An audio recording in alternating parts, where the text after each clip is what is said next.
नमस्कार दोस्तों, जय श्री कृष्णा। मेरे YouTube चैनल में आपका बहुत बहुत स्वागत है।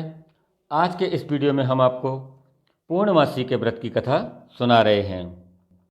दोस्तों, आप यदि हमारे चैनल पर नए हैं और आपने हमारे चैनल को अभी तक सब्सक्राइब नहीं किया है तो आप इसे आज ही सब्सक्राइब कर लीजिए और घंटी को दबा करके उसके नोटिफिकेशन को ऑन कर लीजिए, जिससे हमारे आने वाले सभी वीडियो आपको समय समय पर मिलते रहें। तो आइए सुनते हैं पूर्णमासी व्रत की कथा। द्वापर युग में एक समय की बात है कि यशोदा जी ने कृष्ण से कहा कि हे कृष्ण, तुम सारे संसार के उत्पन्न करता हो, पोषक तथा उसके संहार करता हो। आज कोई ऐसा व्रत मुझसे कहिए जिसके करने से मृत्युलोक में स्त्रियों को विधवा होने का भय नहीं रहे तथा यह व्रत सभी मनुष्यों की मनोकामनाएं पूर्ण करने वाला हो। इस पर भगवान श्री कृष्ण कहने लगे कि हे माता, तुमने अति सुंदर प्रश्न किया है। मैं तुमसे ऐसे ही व्रत को सविस्तार कहता हूँ, आप ध्यानपूर्वक सुनो। सौभाग्य की प्राप्ति के लिए स्त्रियों को पूर्णमासी का व्रत अवश्य करना चाहिए। इस व्रत के करने से स्त्रियों को सौभाग्य संपत्ति मिलती है। यह व्रत अचल सौभाग्य को देने वाला एवं भगवान शंकर के प्रति मनुष्य मात्र की भक्ति को बढ़ाने वाला है। यशोदा जी कहने लगीं कि हे कृष्ण, सर्वप्रथम इस व्रत को मृत्युलोक में किसने किया था तथा इसके विषय में आप मुझे सविस्तार पूर्वक सुनाइए। इस पर कृष्ण जी ने कहा कि इस भूमंडल पर एक अत्यंत प्रसिद्ध राजा चंद्रहास से पालित अनेक प्रकार के रत्नों से परिपूर्ण कातिका नाम की एक नगरी थी। वहाँ पर धनेश्वर नाम का एक ब्राह्मण था और उसकी स्त्री अति सुशीला रूपवती थी। दोनों ही उस नगरी में बड़े प्रेम के साथ रहते थे। घर में धन धान्य आदि की कोई कमी नहीं थी। उनको एक बड़ा दुख था कि उनके कोई संतान नहीं थी। इस दुख से वह अत्यंत ही दुखी रहने लगे। एक समय एक बड़ा तपस्वी योगी उनकी नगरी में आ गया। वह योगी उस ब्राह्मण के घर को छोड़कर अन्य सब घरों से भिक्षा लाकर भोजन किया करता था। रूपवती से वह भिक्षा नहीं लिया करता था। उस योगी ने एक दिन रूपवती से भिक्षा न लेकर किसी अन्य घर से भिक्षा लेकर गंगा के किनारे जाकर भिक्षान्न को प्रेम पूर्वक वह खा रहा था। तभी धनेश्वर ने योगी का यह सब कार्य किसी प्रकार से देख लिया। अपनी भिक्षा के अनादर से दुखी होकर धनेश्वर योगी से बोला कि हे महात्मन, आप सब घरों से भिक्षा लेते हैं परंतु मेरे घर की भिक्षा कभी नहीं लेते, इसका क्या कारण है? तब योगी कहने लगा कि निपुत्री के घर की भीख पतितों के अन्न के तुल्य होती है और जो पतितों का अन्न खाता है वह भी पतित हो जाता है। क्योंकि तुम निपुते हो, अतः पतित हो जाने के भय से मैं तुम्हारे घर की भिक्षा नहीं लेता हूँ।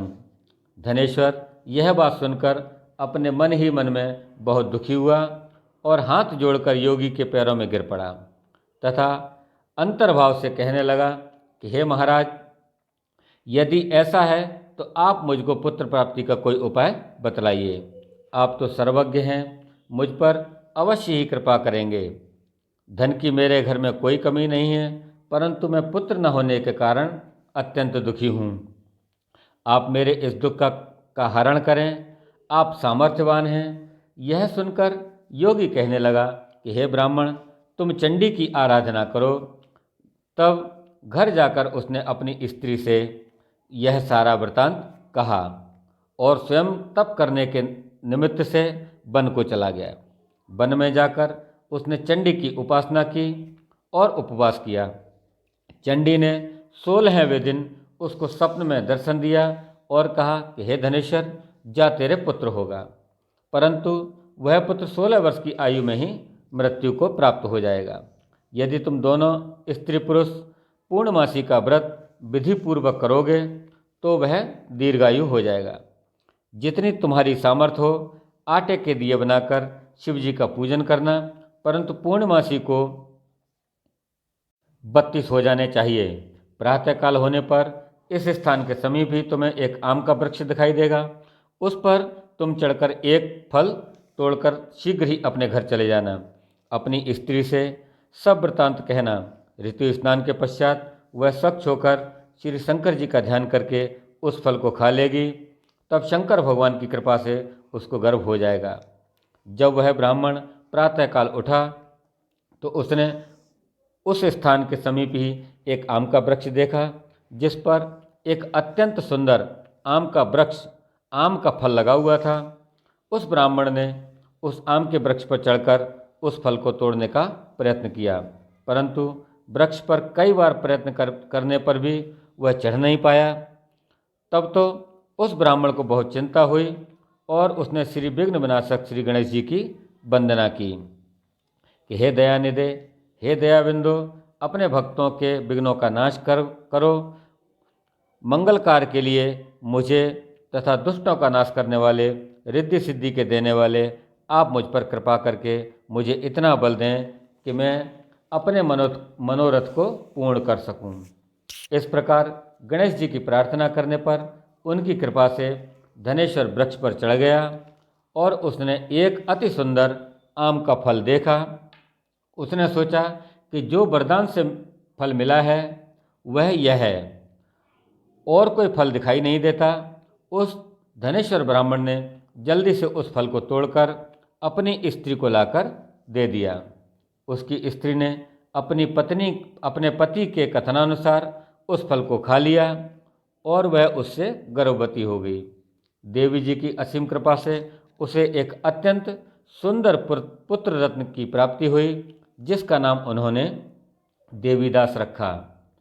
माता पिता के हर्ष और शोक के साथ वह बालक शुक्ल पक्ष के चंद्रमा की भांति अपने पिता के घर बढ़ने लगा। भवानी की कृपा से वह बालक बहुत ही सुंदर, सुशील और विद्या पढ़ने में बहुत ही निपुण हो गया। दुर्गा जी की आज्ञा के अनुसार उसकी माता ने पूर्णमासी का व्रत रखना आरंभ किया, जिससे उसका पुत्र बड़ी ही आयु वाला हो जाए। 16वां वर्ष लगते ही माता पिता को बड़ी चिंता हो गई कि कहीं उनके पुत्र की इस वर्ष मृत्यु न हो जाए। इसीलिए उन्होंने अपने मन में विचार विमर्श किया और सोचा कि यदि यह दुर्घटना उनके सामने हो गई तो हम इसे कैसे सहन कर पाएंगे। इसलिए उन्होंने देवीदास के मामा को बुलाया और कहा कि हमारी इच्छा है कि देवीदास 1 वर्ष तक काशी में जाकर विद्या अध्ययन करे और उसको अकेला भी नहीं छोड़ना चाहते, इसीलिए साथ में तुम चले जाओ और 1 वर्ष के पश्चात इसको वापस लौटा लाना। सभी प्रबंध करके उसके माता पिता ने काशी जी जाने के लिए देवीदास को एक घोड़े पर सवार करके घोड़े पर बैठाकर और उसके मामा को उसके साथ कर दिया, किंतु यह बात उसके मामा या किसी और से उन्होंने नहीं कही।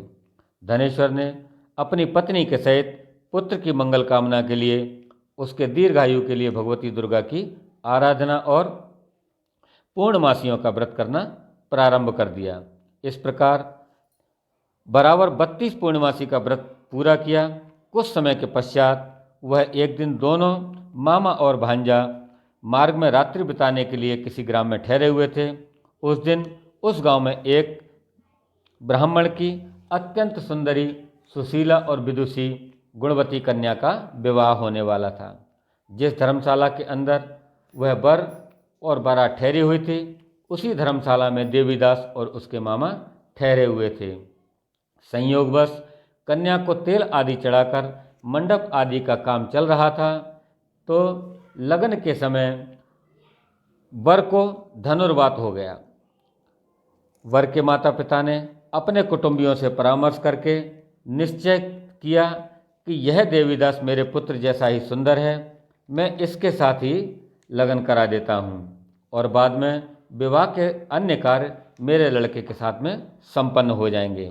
ऐसा सोचकर देवीदास के मामा से जाकर बोला कि तुम थोड़ी देर के लिए अपने भांजे को हमें दे दो, जिससे हमारे विवाह के लगन का सब काम सुचारू रूप से चल सके।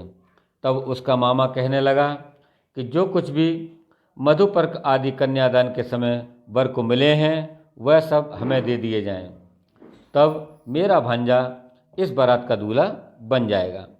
यह बात वर के पिता ने स्वीकार कर ली और उसने अपना भांजा वर बनने के लिए भेज दिया। तब उसके साथ सब विवाह कार्य रात्रि में विधि पूर्वक संपन्न हो गए। पत्नी के साथ जब वह भोजन न कर सका और अपने मन में सोचने लगा कि ना जाने यह किसकी स्त्री होगी, वह एकांत में जाकर इसी सोच में गरम गरम श्वासें छोड़ने लगा कि उसकी आंखों में आंसू भी आ गए। तब वधू ने पूछा कि क्या बात है, आप इतने उदासीन व दुखी क्यों हो रहे हो? तब उसने सब बातें जो वर के पिता और उसके मामा के बीच में हुई थीं उसको बतला दी। तब वह कन्या कहने लगी कि यह ब्रह्म विवाह के विपरीत कैसे हो सकता है? देव, ब्राह्मण और अग्नि के सामने मैंने आपको ही अपना पति बनाया है, इसलिए आप ही मेरे पति हैं। मैं आपकी ही पत्नी रहूंगी, अन्य किसी की कदापि नहीं। तब देवीदास ने कहा कि ऐसा मत करिए, क्योंकि मेरी आयु बहुत थोड़ी है। मेरे पश्चात आपकी क्या गति होगी, इन बातों को अच्छी तरह से विचार कर लो। परंतु वह दृढ़ विचार वाली थी, बोली कि जो आपकी गति होगी वही मेरी गति होगी। हे स्वामी, आप उठिए और भोजन करिए, आप निश्चय ही भूखे होंगे। इसके बाद देवदास और उसकी पत्नी दोनों ने भोजन किया तथा शेष रात्रि भी वे सोते रहे। प्रातःकाल 4 बजे देवीदास ने अपनी पत्नी को 3 नगों से जड़ी हुई एक अंगूठी दी, एक रूमाल दिया और बोला कि हे प्रिय, इसे आप ले लो और इसे संकेत समझकर आप अपने पास में रख लीजिए और स्थिर चित्त हो जाइए। मेरा मरण और जीवन जानने के लिए एक पुष्प वाटिका बना लो, उसमें सुगंधों वाली एक नव मल्लिका लगा दो। उसको प्रतिदिन जल से सींचा करो और आनंद के साथ खेलो कूदो तथा उत्सव मनाओ। जिस समय और जिस दिन मेरा प्राणांत होगा ये फूल सूख जाएंगे और जब ये फिर हरे भरे हो जाएं तो जान लेना कि मैं जीवित हूँ। यह बात निश्चय करके समझ लेना, इसमें कोई संशय नहीं है। यह समझाकर वह चला गया। प्रातःकाल होते ही वहाँ पर बाजे गाजे बजने लगे और जिस समय विवाह कार्य समाप्त करने के लिए वर तथा सब बाराती मंडप में आए तो कन्या ने वर वालों को भली प्रकार से देखकर अपने पिता से कहा कि यह मेरा पति नहीं है। मेरा पति वही है जिसके साथ रात्रि में मेरा पाणी ग्रहण हुआ था। इसके साथ मेरा विवाह नहीं हुआ है। यदि यह वही है तो बताए कि मैंने इसको क्या दिया। मधुपर्क और कन्यादान के समय जो मैंने भूषण आदि दिए थे उन्हें दिखाए तथा रात में मैंने क्या गुप्त बातें की थी वह सब मुझे सुनाए। पिता ने उसके कथनानुसार वर को बुलाया। कन्या की सब बातें उसको सुनाकर वह कहने लगा कि मैं कुछ नहीं जानता। इसके पश्चात वह लज्जित होकर अपना सा मुँह लेकर वहाँ से चला गया और सारी बारात भी अपमानित होकर वहाँ से लौट गई। भगवान श्री कृष्ण बोले कि हे माता, इस प्रकार देवीदास काशी विद्या अध्ययन के लिए चला गया। जब कुछ समय बीत गया तो काल से प्रेरित होकर एक सर्प रात्रि के समय उसको डसने के लिए वहाँ पर आया। उस बिस्तर के प्रभाव से उसके शयन का स्थान चारों ओर से विष की ज्वाला से विषैला हो गया, परंतु व्रतराज के प्रभाव से उसको काटने नहीं पाया, क्योंकि पहले ही उसकी माता ने पूर्णमासी का व्रत कर रखा था, 32 पूर्णमासी का व्रत कर रखा था। इसके बाद मध्याह्न के समय स्वयं काल वहाँ पर आया और उसके शरीर से उसके प्राणों को निकालने का प्रयत्न करने लगा, जिससे वह मूर्छित होकर पृथ्वी पर गिर पड़ा। भगवान की कृपा से उसी समय माता पार्वती जी के साथ भगवान श्री भोलेनाथ जी भी वहाँ पर आ गए।